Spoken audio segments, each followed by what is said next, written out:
A los que esperan en vanidades ilusorias, mas yo en Jehová he esperado. Me gozaré y alegraré en tu misericordia, porque has visto mi aflicción, has conocido mi alma en las angustias. No me entregaste en mano del enemigo, pusiste mis pies en lugar espacioso. Ten misericordia de mí, oh Jehová, porque estoy en angustia. Se han consumido de tristeza mis ojos, mi alma también y mi cuerpo. Porque mi vida se va gastando de dolor y mis años de suspirar. Se agotan mis fuerzas a causa de mi iniquidad y mis huesos se han consumido. De todos mis enemigos soy objeto de oprobio y de mis vecinos mucho más. Y el horror de mis conocidos, los que me ven fuera, huyen de mí. He sido olvidado de su corazón como un muerto. He venido a ser como un vaso quebrantado. Porque oigo la calumnia de muchos, el miedo me asalta por todas partes, mientras consultan juntos contra mí e idean quitarme la vida. Mas yo en ti confío, oh Jehová. Digo, tú eres mi Dios. Mas yo en ti confío. Digo, tú eres mi Dios. David, pasando por un momento difícil, por una situación difícil, no buscó la ayuda ni confió en cualquier otra cosa. No confió en el dinero, no confió en el éxito, no confió en la amistad de los hombres, de los familiares. Él mismo dice: aborrezco a los que confían en vanidades ilusorias, mas yo en ti confío. Tú eres mi Dios. Cuando estamos en momentos difíciles, ¿en quién estamos confiando? ¿En lo que podemos hacer? ¿En lo que otro puede hacer por nosotros? ¿O en lo que Dios puede hacer y quiere hacer en nosotros y a través de nosotros? ¿En quién confiamos?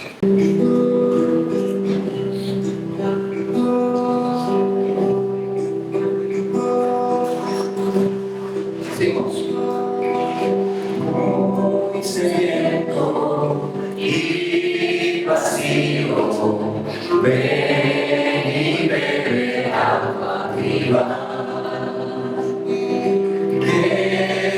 Quebrantado y cargado, paz te ofrece agua viva.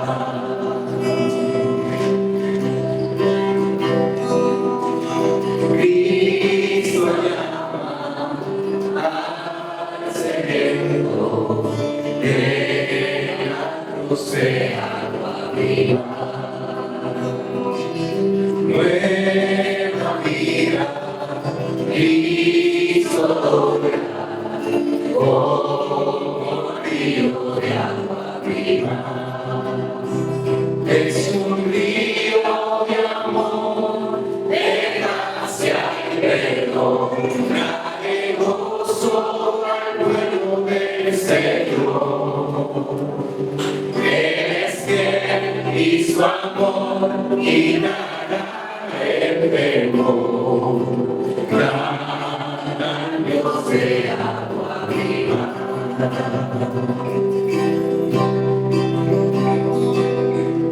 Él nos salva y nos guarda, y el Consolador nos sana. Nos conduce a la vida de este río de agua viva. Es un río de amor, de gracia y perdón, trae gozo al pueblo del Señor.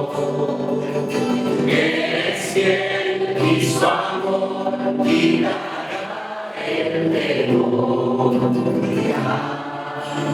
Dios de agua viva.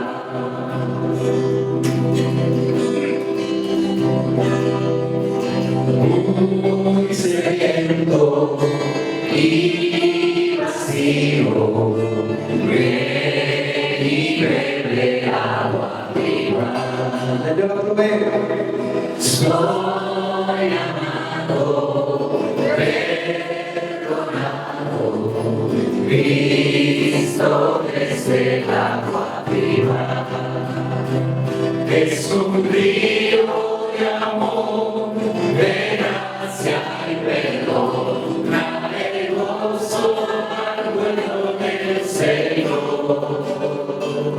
Es fiel y su amor quitará el temor. Dios de es un río de amor, de gracia y perdón, trae gozo al pueblo del Señor. Él es fiel y su amor quitará el temor. Dios de agua viva, Él es fiel y su amor quitará el temor. Dios de agua viva.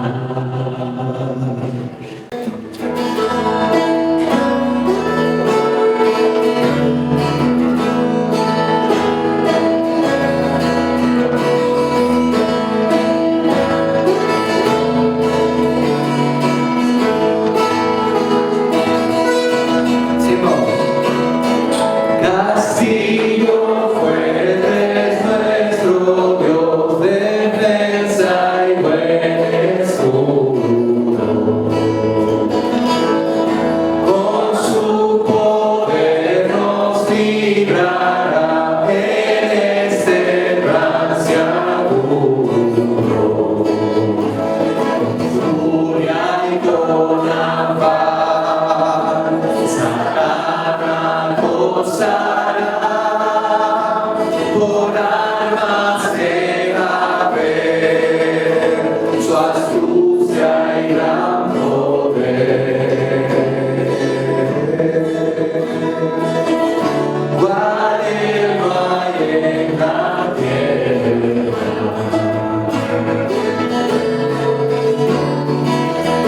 Nuestro varón es nada aquí, con él todo es perdido.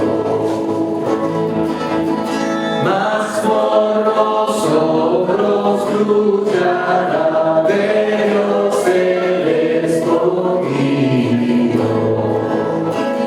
Es nuestro Rey Jesús, el que venció en la cruz, Señor y Salvador, y siendo el solo Dios, Él triunfa en la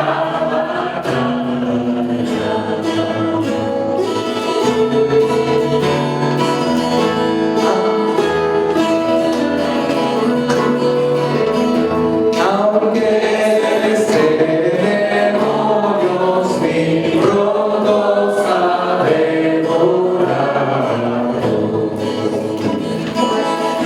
no temeremos porque Dios sabrá cómo amará.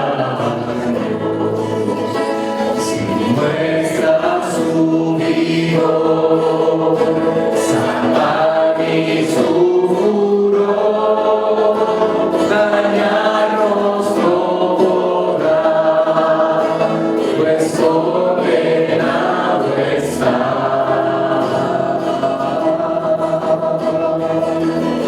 Por la palabra santa.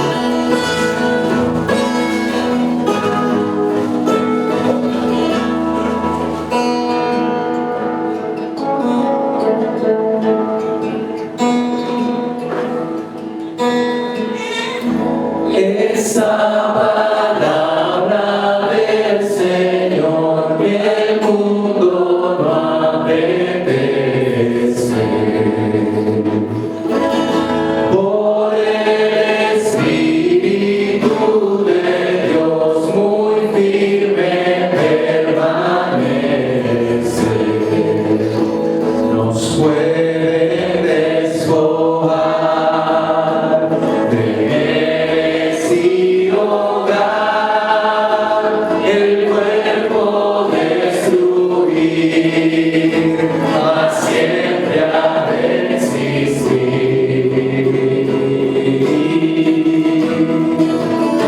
De Dios el reino eterno.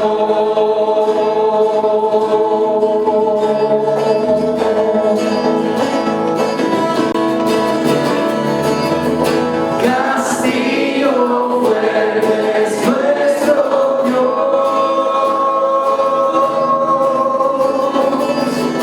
Castillo fuerte es nuestro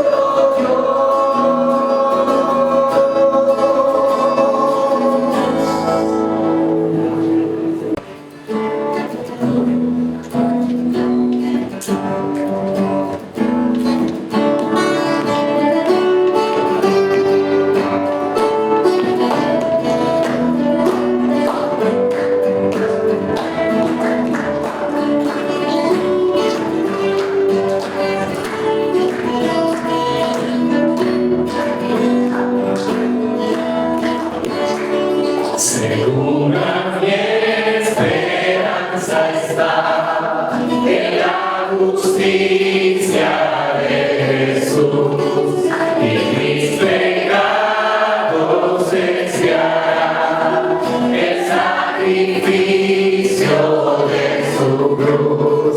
Jesús será mi protección, la roca de mi salvación, la roca de mi salvación.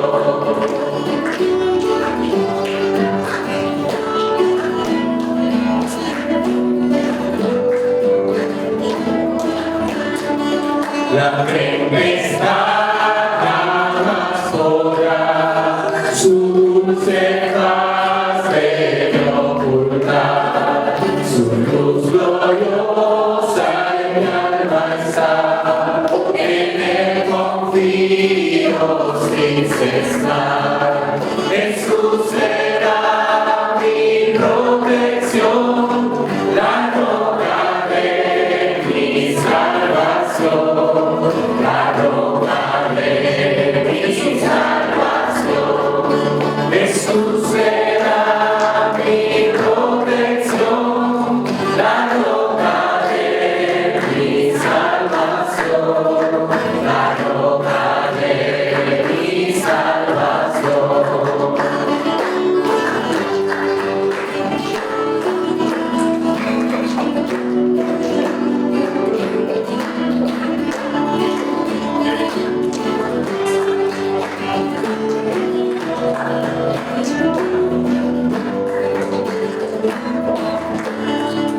En sus promesas confiaré, en medio de la tentación. Ya salvo soy en el ayer, la roca de mi salvación. Jesús será mi protección, la roca de mi salvación, la roca de mi salvación. Jesús será mi protección, la roca de mi salvación, la roca de mi salvación. Jesús será mi protección, la roca de mi salvación, la roca de mi salvación. Mas yo en ti confío, oh Jehová, digo, tú eres mi Dios. Amén. Por sostener nuestra salvación, porque nosotros no podemos. Señor, abre nuestros corazones, abre nuestro entendimiento para poder recibir tu palabra, guardarnos. Háblanos, Señor, en el nombre de Jesús. Amén. Amén. Yo le voy a invitar a estar de pie, por favor, para que leamos juntos en el capítulo 8 de Romanos, los versos 5 al 11. Romanos 8, versos 5 al 11. Leemos en la Nueva Biblia de las Américas. Porque los que viven conforme a la carne ponen la mente en las cosas de la carne, pero los que viven conforme al Espíritu en las cosas del Espíritu. Porque la mente puesta en la carne es muerte, pero la mente puesta en el Espíritu es vida y paz. La mente puesta en la carne es enemiga de Dios, porque no se sujeta a la ley de Dios, pues ni siquiera puede hacerlo. Y los que están en la carne no pueden agradar a Dios. Sin embargo, ustedes no están en la carne, sino en el Espíritu. Si en verdad el Espíritu de Dios habita en ustedes, pero si alguien no tiene el Espíritu de Cristo, el tal no es de él. Y si Cristo está en ustedes, aunque el cuerpo esté muerto a causa del pecado, sin embargo el Espíritu está vivo a causa de la justicia. Pero si el Espíritu de aquel que resucitó a Jesús de entre los muertos habita en ustedes, el mismo que resucitó a Jesús de entre los muertos también dará vida a sus cuerpos mortales por medio de su Espíritu que habita en ustedes. Padre de la gloria, Señor, te damos gracias por tu fidelidad, Señor, porque tú eres quien nos sostiene en medio de la tempestad. Qué duro es vivir, Señor, sin ese consuelo, sin ese apoyo, sin ese soporte de un Dios totalmente soberano, todopoderoso, que nos guíe. Te pido, Señor, que tú guíes lo que voy a hablar en esta mañana, que sea tu Espíritu, Señor, quien ponga las palabras a pesar, Señor, de mí, a pesar de mis debilidades, de mis limitaciones, que tu palabra y el mensaje de tu palabra sea comunicado como tú has querido que nosotros lo entendamos. Te lo pido en el nombre de Jesús. Amén. Pueden sentarse.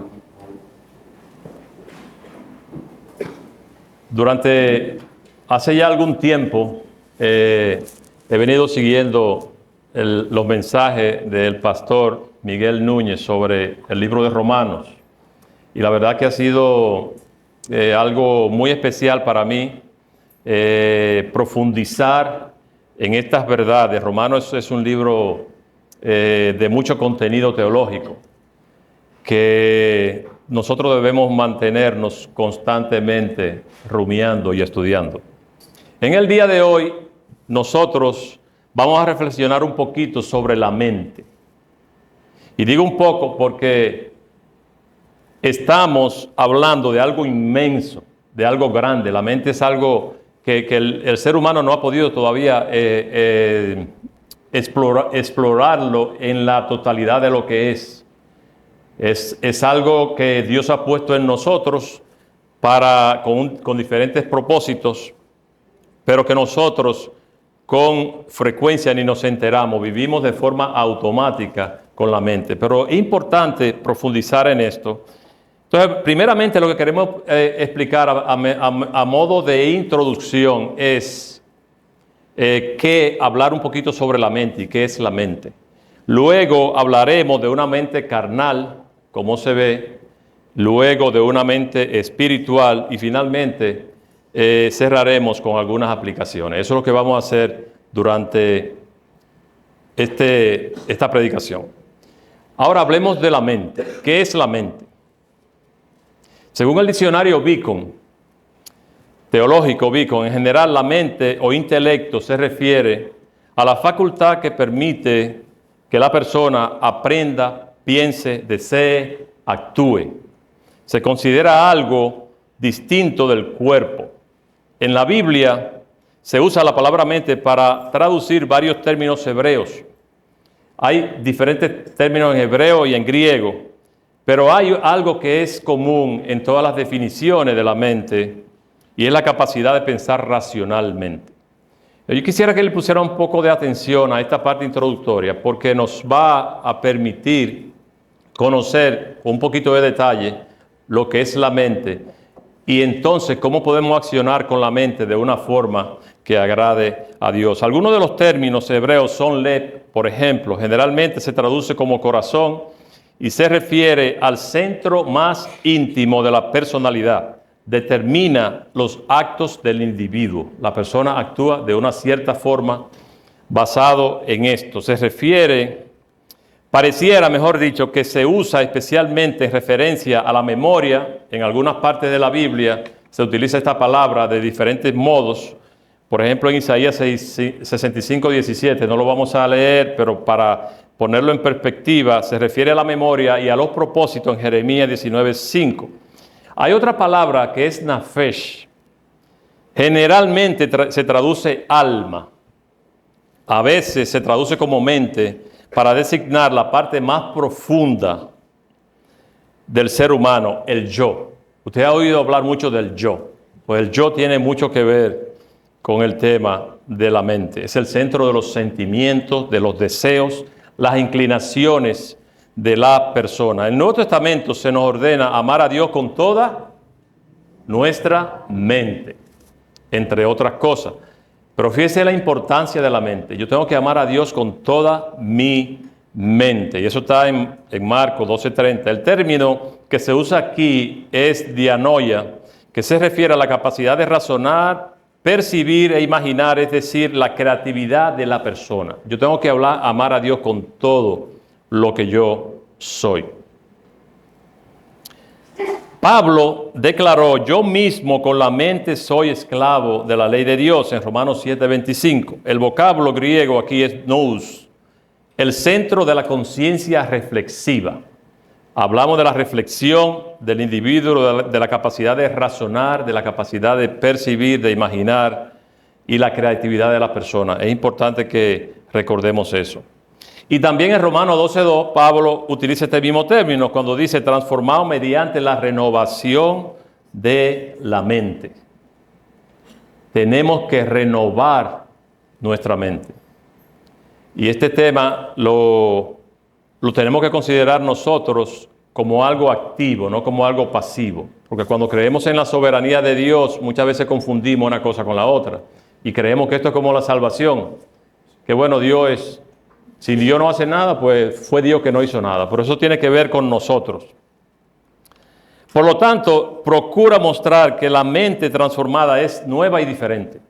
No puede ser una mente de un cristiano transformada y que se vea igual que una mente de alguien que no ha conocido a Dios. Es una mente diferente.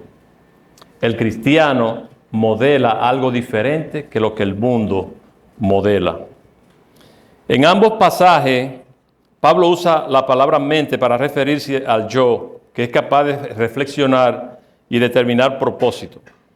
Según el uso que Pablo le da al término mente, la mente es la que permite a la persona entender la revelación de Dios.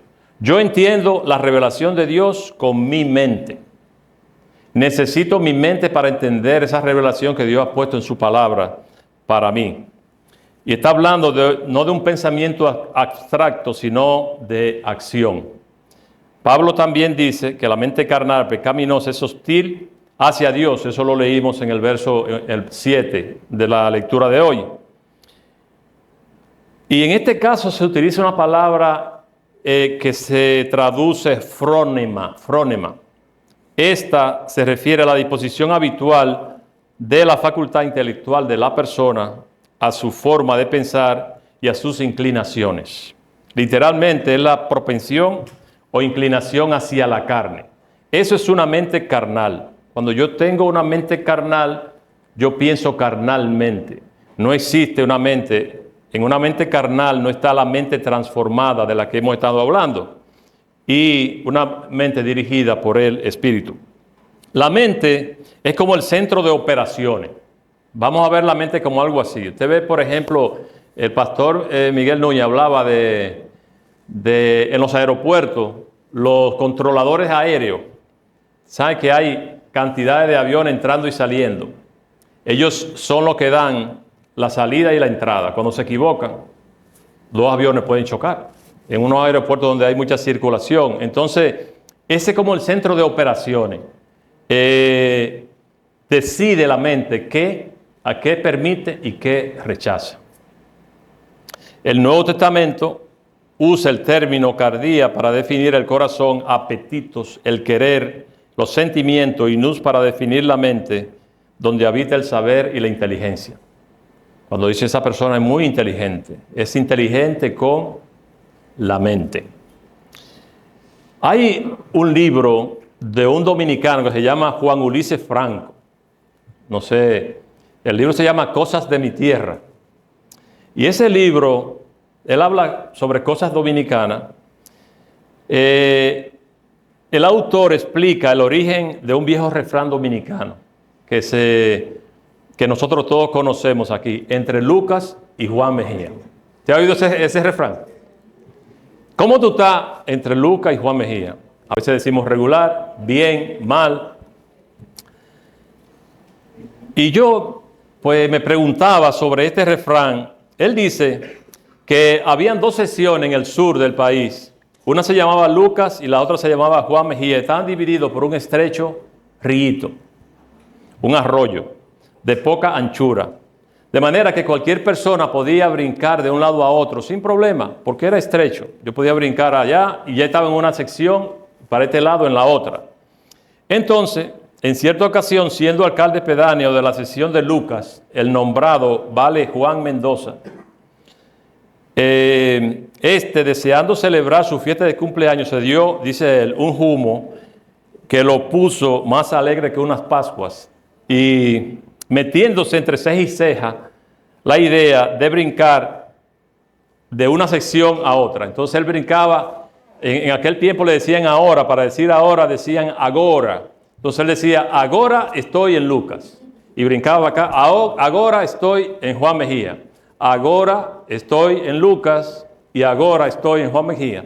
Entonces con cada brinco que él daba, él se tiraba un trago. Y llegó un momento, ya usted sabe, que él, aunque era un arroyito pequeño, cayó en el agua. Y la gente que estaba en el otro lado está relajando con el hombre. Pues, ¿qué pasó, Vale Juan? Y entonces le pregunta, Vale Juan, ¿y agora? ¿Agora dónde está Vale Juan? Entonces él contestó, dice muy ceremonialmente, agora estoy entre Lucas y Juan Mejía.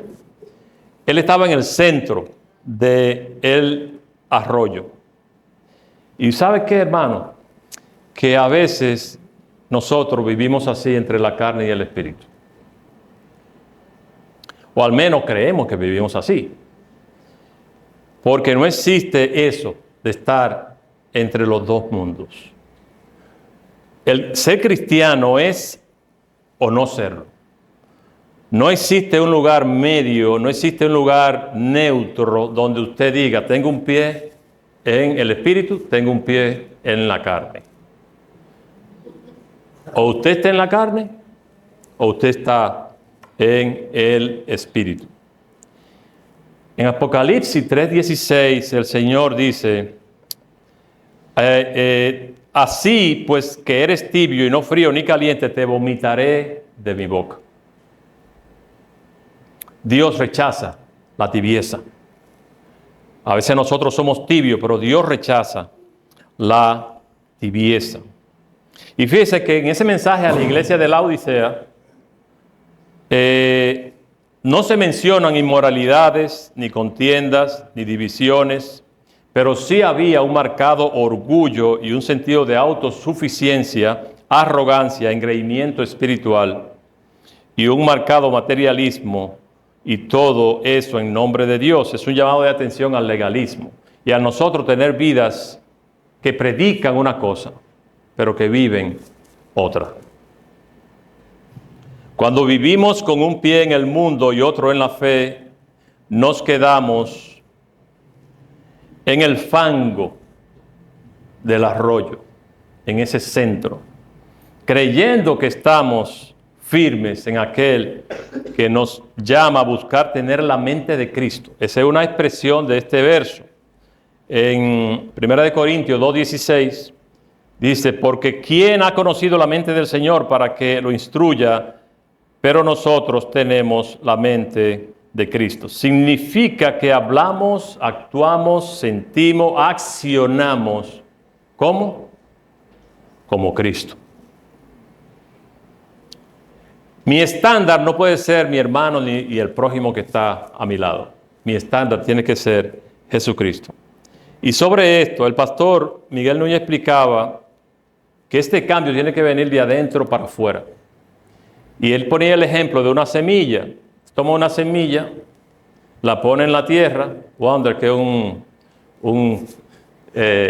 agricultor innato. La pone en la tierra y esa semillita comienza a brotar una ramita. Y luego de esa semilla van a salir ramas y frutos.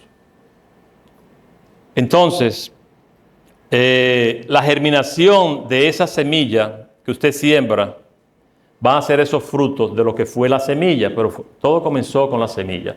Y nosotros comenzamos con la semilla del Evangelio y tenemos que ir haciendo brotar esas ramas y esos frutos que Dios quiere que nosotros mostremos.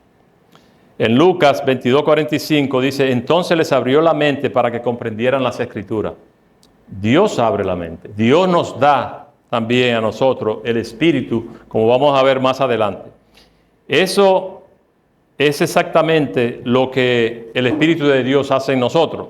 Sigue diciendo el diccionario Beacon que el término mente carnal es una traducción de frónema tesarco, usado 3 veces en esta parte del versículo 6 y 7. La frase en el versículo 7 se traduce los designios de la carne, las tendencias de la carne. La carne tiene tendencias. Nosotros somos tentados a través de la carne. Y por eso es que muchas personas ahora, por ejemplo, dicen, bueno, es que si yo me siento atraído como ahora se habla de la satisfacción que tiene que haber de manera personal en la gente, como tú te sientas, lo que te haga feliz, tú lo haces. Entonces, eso es precisamente lo que va a haber, carne y pecado. Si usted hace todo lo que su carne le dice, entonces usted va a estar en pecado constantemente. La mente carnal, entonces, es una disposición mental o un esfuerzo para lograr los valores representados por la misma carne, que el término es sarx.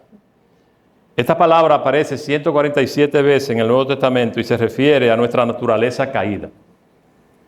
Este es el mundo del yo, incluyendo los apetitos y las aspiraciones, lo opuesto a la mente espiritual, la mente fijada en los valores del espíritu. El ocuparse de la carne es estar muerto espiritualmente, y el ocuparse del espíritu es estar vivo y completo interiormente. Y estar en paz con Dios y estar en paz con tu prójimo hasta donde sea posible. Lo destructivo de la mente carnal es que tiene una hostilidad contra Dios. Ustedes se fijan que, por ejemplo, en esos desfiles, ahora en junio, hacen el desfile del orgullo gay, por ejemplo, en los Estados Unidos. Entonces, usted ve la agresividad de esa persona contra la palabra de Dios, contra cualquier cosa que tenga que ver con Dios o con Jesús. Esa hostilidad es la hostilidad natural que tenemos nosotros contra Dios cuando no hemos sido reconciliados con Él. Entonces, esa mente carnal siente una amenaza de parte del señorío de Cristo, porque cuando viene el señorío de Cristo, esa mente carnal, usted la va a tener que mortificar. La Biblia habla de eso. Y alguien decía que hay que mortificarla hasta que se muera de hambre, alimentándola con la palabra, alimentando su mente con la palabra de Dios. Porque esa agresividad contra Dios y hostilidad contra Dios siempre va a estar ahí de manera natural en el ser humano. Y es que si ya hemos sido reconciliados con Dios y regenerados a través de Jesucristo, con una operación milagrosa, enteramente y soberanamente, dada por Él, no podemos estar enemistados con nuestro Creador y Padre eterno. Es decir, el enemigo de Dios, no podemos decir que una persona que es enemigo de Dios, víctima de la carne, está reconciliado con Dios. Y por eso nosotros tenemos que mirarnos hacia adentro constantemente. Un cristiano cede a la tentación porque decide darle cabida a su carne. No es que es un hermano débil. Usted sabe que a veces hay hermanos que dicen, no, es que yo soy débil, pastor, y caigo.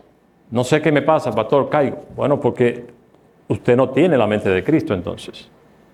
Y a veces pensamos que es una debilidad, pero lo que la Biblia está hablando es que una mente carnal, cuando está gobernando, ahí no puede estar el Espíritu de Dios.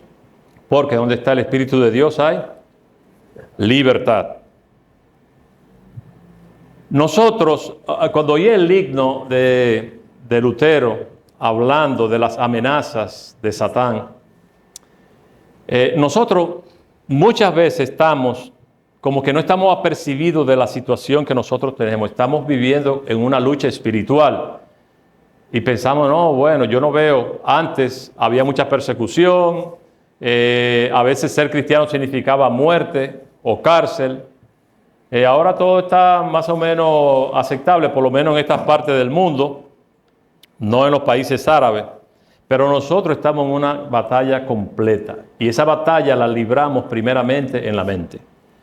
Estamos en guerra contra fuerzas espirituales, dice en Efesios 6. Nosotros mismos a través de nuestra carne, en Gálatas 5, el mundo y su naturaleza que nos ha ido entrenando desde pequeñito en una mente carnal. Nosotros hemos sido, sin embargo, capacitados por Dios para lidiar con todas esas cosas, cuando tenemos una mente transformada y hemos nacido de nuevo. ¿Ha pensado en la importancia de la mente? Es tal que el Señor fue que dijo que ese era el más grande mandamiento. Ama al Señor tu Dios con todo tu corazón, con toda tu alma y con toda tu mente. Amarás al Señor tu Dios con todo tu corazón, con toda tu alma y con toda tu mente. Este es el grande y primer mandamiento. Una cita del pastor Núñez en su libro Hasta que ruja el león, firmes en la batalla por la verdad. Él decía que por un buen tiempo la mente del ser humano pensó bien, pero después de la caída de Adán y Eva, la mente jamás ha vuelto a funcionar correctamente. A partir de entonces el entendimiento de ellos se endureció y quedó completamente cegado. Más aún, las Escrituras afirman que Satanás es quien activamente ha cegado el entendimiento de los que creen para que la luz del Evangelio no resplandezca en ellos. En pocas palabras, sin intervención de Dios, los hombres quedarían abandonados a una mente pecaminosa que se revela continuamente contra el conocimiento de Dios. ¿Cómo se ve una mente carnal? En los versos que leímos hoy, quisiéramos llamar la atención sobre algunos puntos. En el verso 5, por ejemplo, el verso 5 dice, porque los que viven conforme a la carne ponen la mente en las cosas de la carne. Los que viven conforme a la carne ponen la mente en las cosas de la carne. Entonces eso hace una mente carnal. Hay 6 características que hemos sacado de estos versos en cuanto a una mente carnal. Y lo primero es que la mente carnal pone su mente, valga la redundancia, en las cosas de la carne. Tener la mente en las cosas de la carne es vivir esta corta vida como si fuera todo lo que hay. Y por ello me voy a llevar de paso todo el que se me meta enfrente. Mi prioridad soy yo. A mí no me importan los demás, no me importan mis hijos. En realidad, aunque a veces lo decimos, no lo decimos, pero como vivimos, no me importan mis hijos, no me importa mi esposo, no me importa mi esposa, no me importa mi hermano, no me importa Dios. Y a veces estamos en las iglesias con una cara religiosa que cubre todas estas cosas, pero en realidad en nuestro corazón hay una mente carnal. Por lo tanto, la gente vive de esa manera. Yo me voy a centrar en la vida es corta. Tengo que gozar la vida. Tengo que disfrutar la vida. Tengo que acumular toda la riqueza que pueda, la fama que pueda, el poder que pueda, porque la vida es corta. El que pone su mente en las cosas de la carne está condenado a la insatisfacción y a la infelicidad. No se va a saciar jamás y le van a sorprender los años sin enterarse que el fin de todo discurso es este: teme a Dios y guarda sus mandamientos, porque esto es el todo del hombre, como dice en Eclesiastés 12:13. Y el verso 14 todavía nos recuerda algo más, a lo que tenemos que tener mucho más temor. Dios va a juzgar todas nuestras obras, las buenas y las malas. Y nosotros, aunque hay muchas cosas que puede ser que haciéndolas ocultamente nos avergonzaría si la supiera todo el mundo, pero Dios va a revelar todas nuestras obras. Y Él las conoce. Dios, dice este verso, el verso 14, nos juzgará por cada cosa que hagamos, incluso lo que hayamos hecho en secreto, sea bueno o sea malo. Así que esta es una advertencia para quienes tienen su mente en las cosas de la carne. Todo secreto va a ser revelado. El pecado es un verdugo usurero que cobra altos intereses a quienes les toman prestado, y él mismo se mofa de lo acabativo que es, y se atreve a provocar la santidad de Dios, que ante los demás es manchada por nuestra carnalidad. Esto es importante recordarlo. No le haga el juego al pecado ni a Satanás. Examinemos nuestras vidas cada día y digámosle al Señor como el salmista: examíname, oh Dios, y conoce mi corazón. Eso en el Salmo 139, el verso 23 y 24. El verso 23. Escudriñame, oh Dios. Vamos a leerlo juntos. 1, 2 y 3. Escudriñame, oh Dios, y conoce mi corazón. Pruébame y conoce mis inquietudes. Y ve si hay en mí camino malo, y guíame en el camino eterno. Tenemos que decirle a Dios cada día eso, porque nuestros valores son variables. Los valores de Dios son absolutos. Tenemos que estar constantemente mirando qué hay dentro de mí que no agrade a Dios y pedir a Dios que nos revele. Hay cosas que a veces uno no se da cuenta bien que la hizo y que son pecados contra el Señor.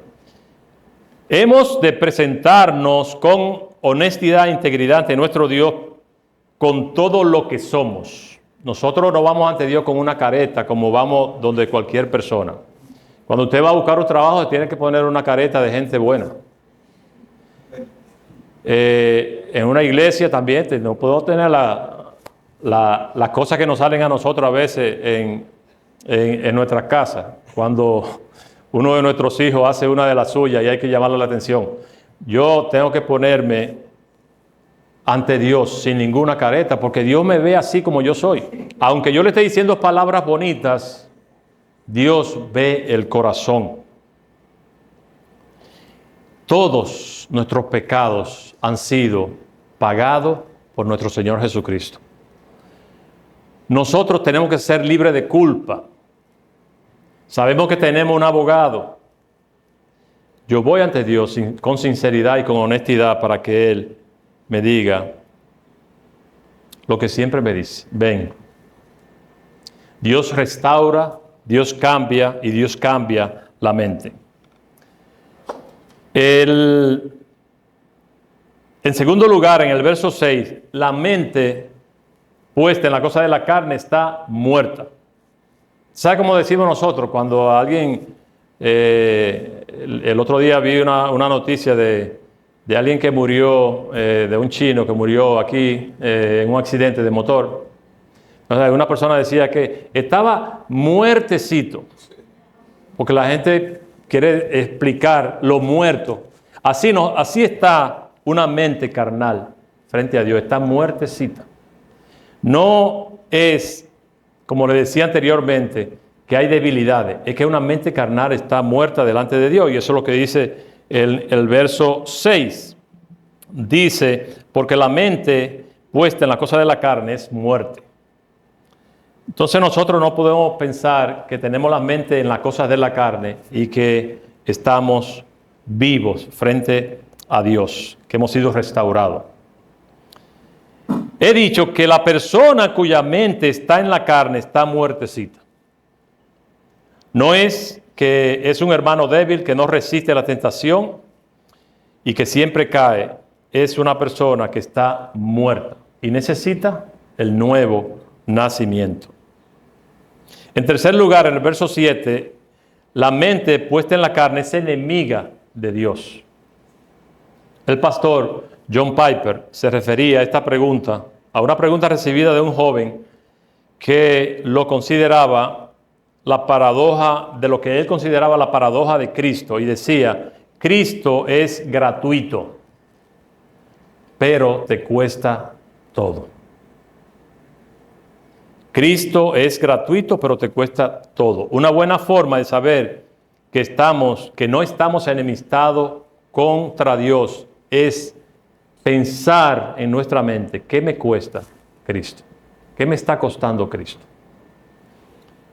Si no te cuesta nada, tienes que revisar a ver qué pasa ahí. ¿Qué te cuesta? Y yo te pregunto a ti, ¿qué te cuesta Cristo?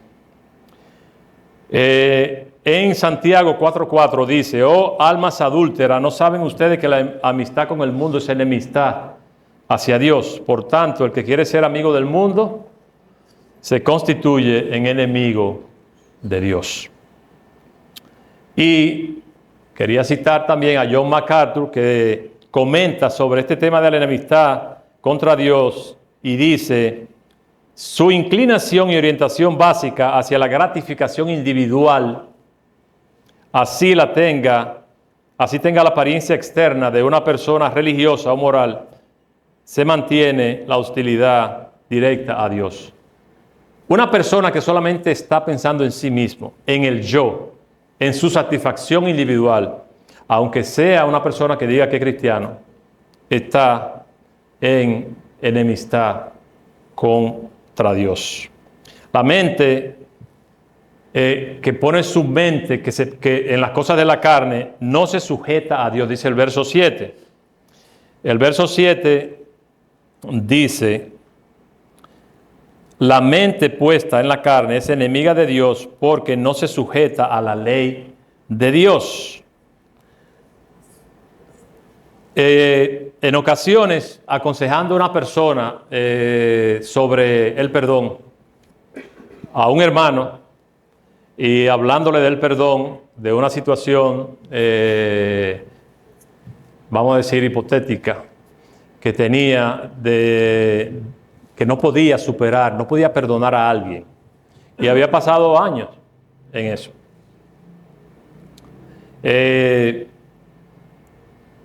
Tú sabes, yo estoy orando que el Señor me dé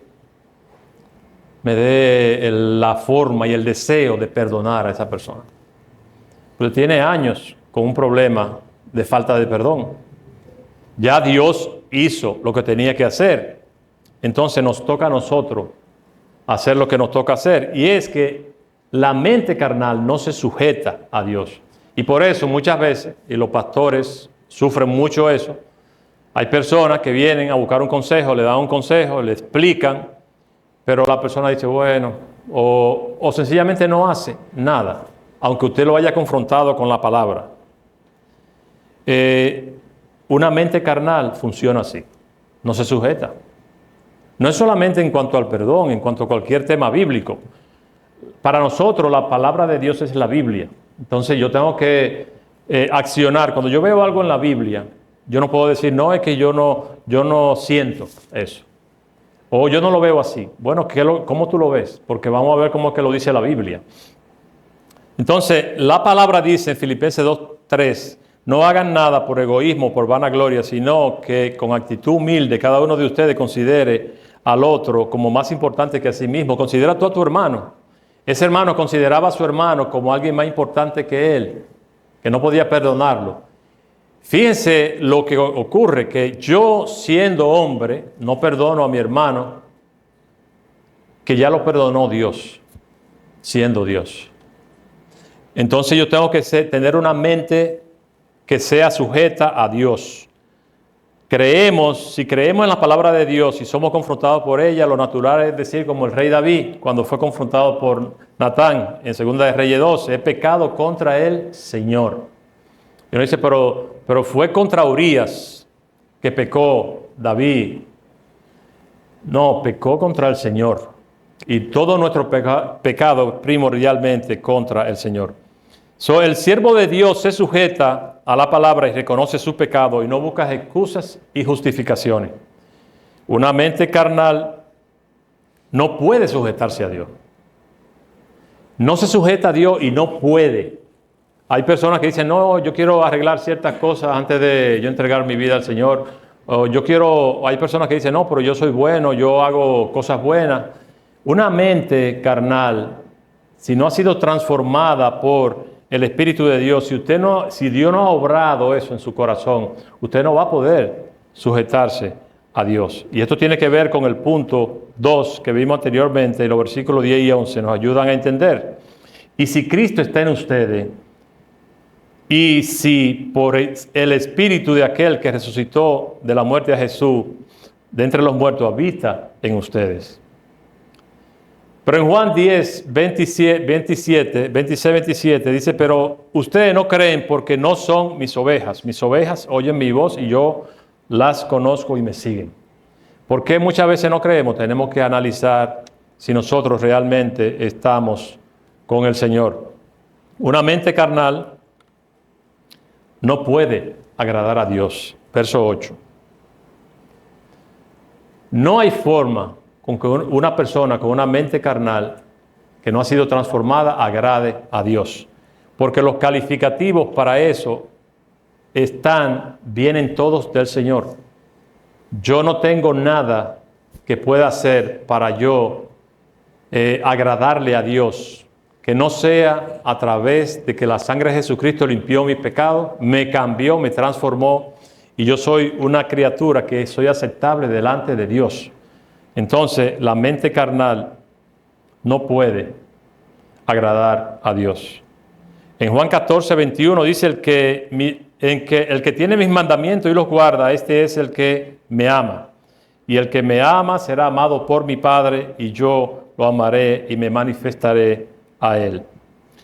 No todo el que me dice, Señor, Señor, entrará en el reino de los cielos. Y esto es algo que cuando uno lo medita, lo llama a reflexionar con cuidado. Porque, fíjense, dice R.C. Sproul, al referirse a este pasaje, que Jesús está diciendo que mucha gente que profesa ser cristiana, que usan el nombre de Cristo y que lo llaman por su título supremo Señor, pero en realidad no pertenecen a su reino. En absoluto, dice él. No le pertenecen a él y no podrán sostenerse en el juicio final. Lo aterrador, dice él, de todo esto es que estas personas no están en la periferia de la iglesia. Por el contrario, están inmersos en la vida de la iglesia, muy involucrada en el ministerio y tal vez tengan reputación de cristiano profesante. Sin embargo, Jesús no los conoce y los expulsará de su presencia. Es un librito que escribió él que se llama ¿Puedo estar seguro de quién soy yo? De que soy salvo.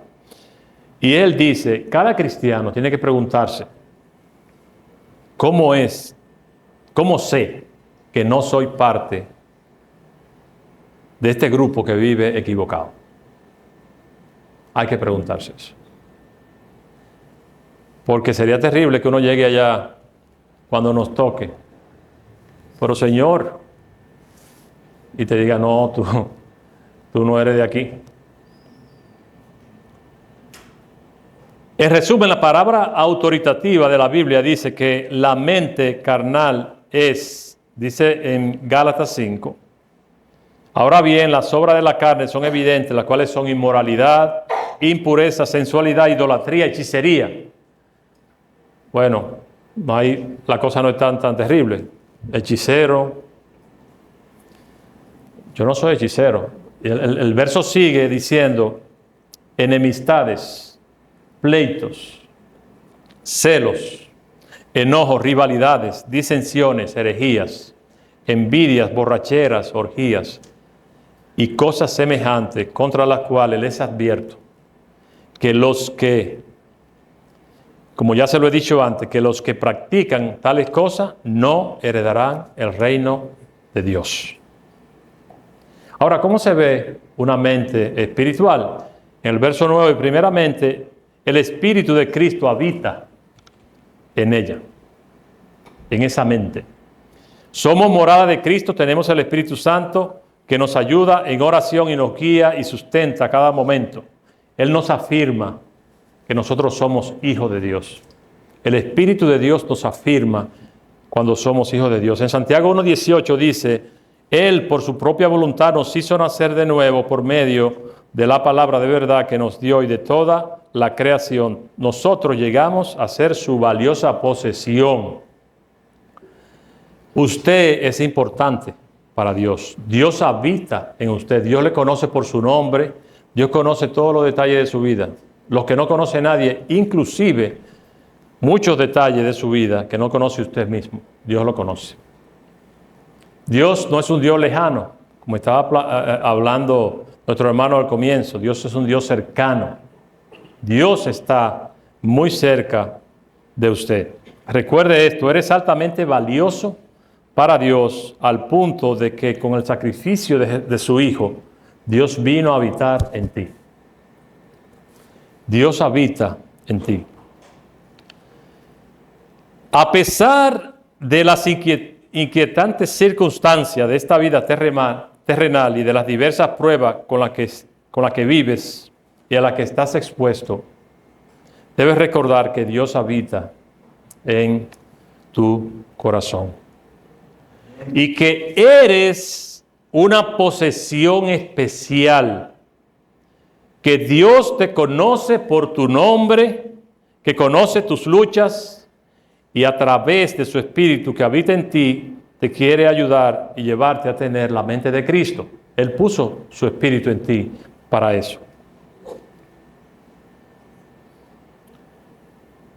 En 2 Corintios 7 dice, por tanto, amados, teniendo esta promesa, limpiémonos de toda inmundicia.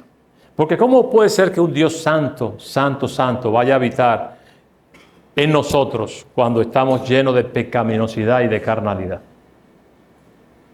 Cuando estoy odiando a mi hermano, cuando no acepto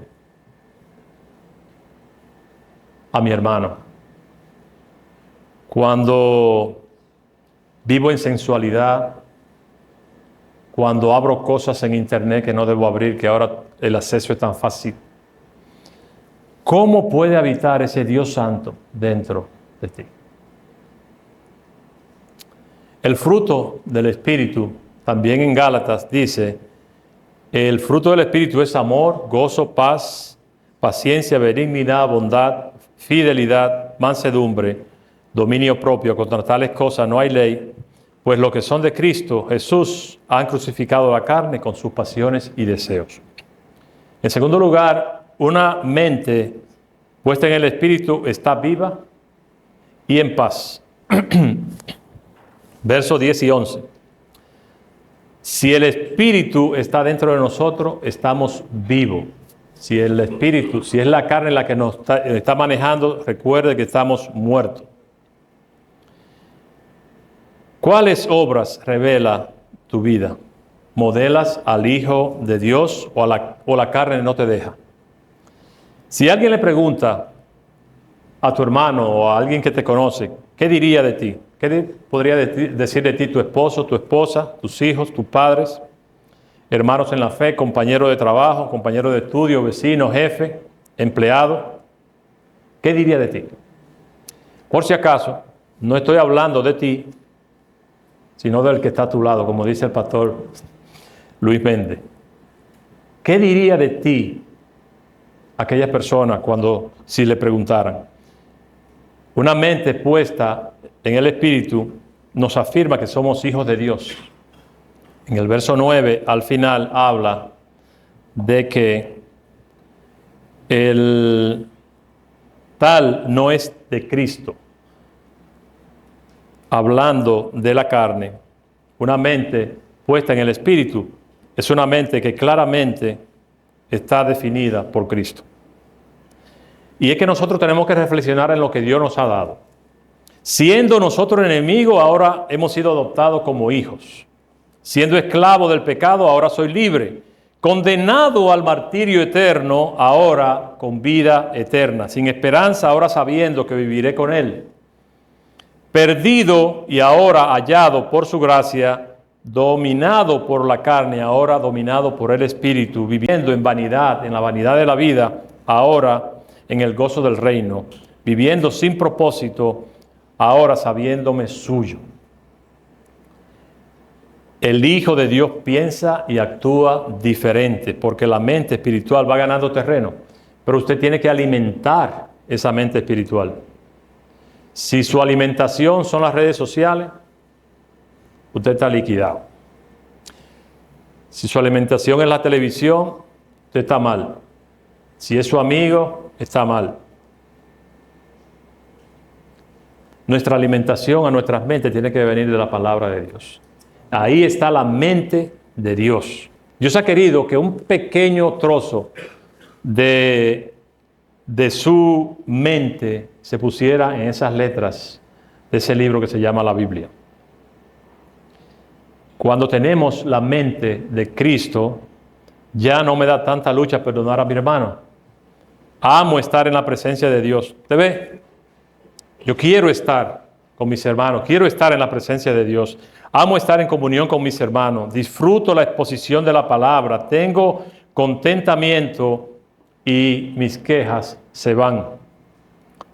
Siempre tengo que compartir con alguien. Reconozco que todo lo que tengo le pertenece a Dios. Soy paciente con mi hermano. Hay que tener paciencia con el hermano.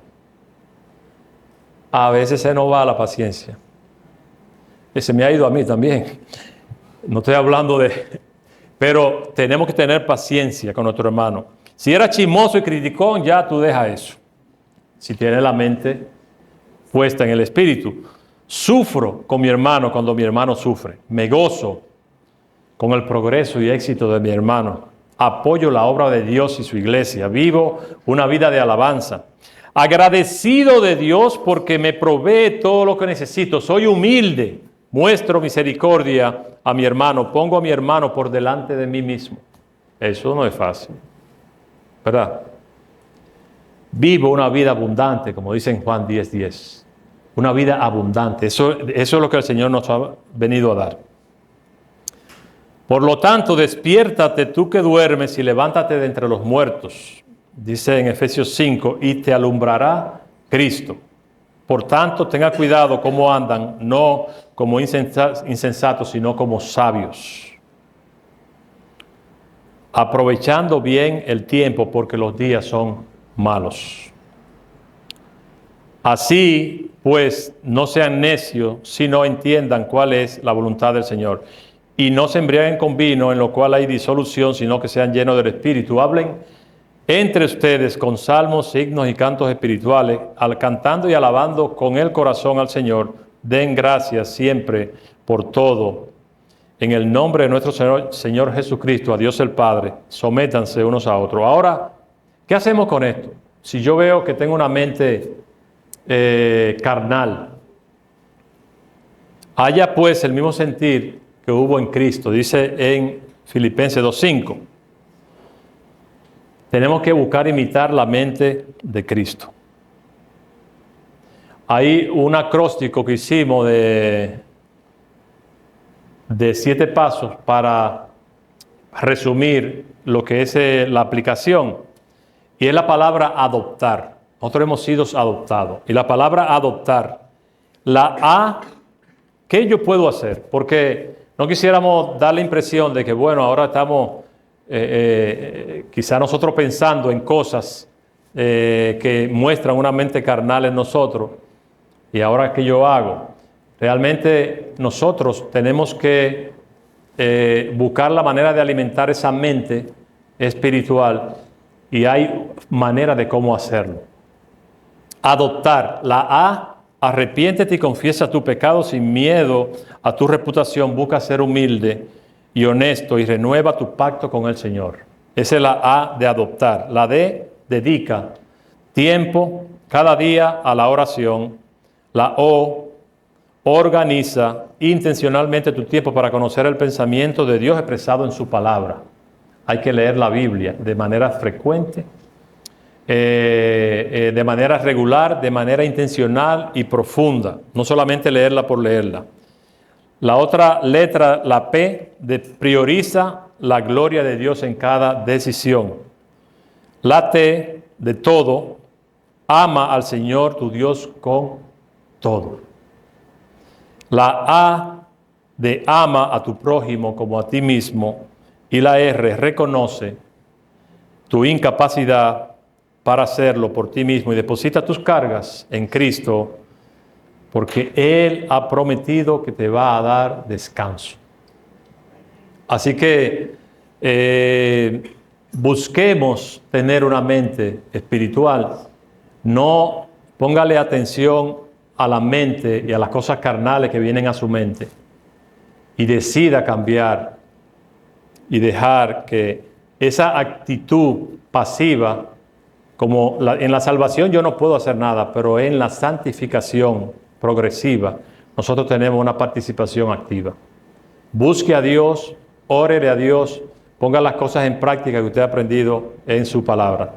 Les invito a estar de pies para orar. Padre, gracias por tus bondades, Señor, por tus misericordias, gracias por tu palabra.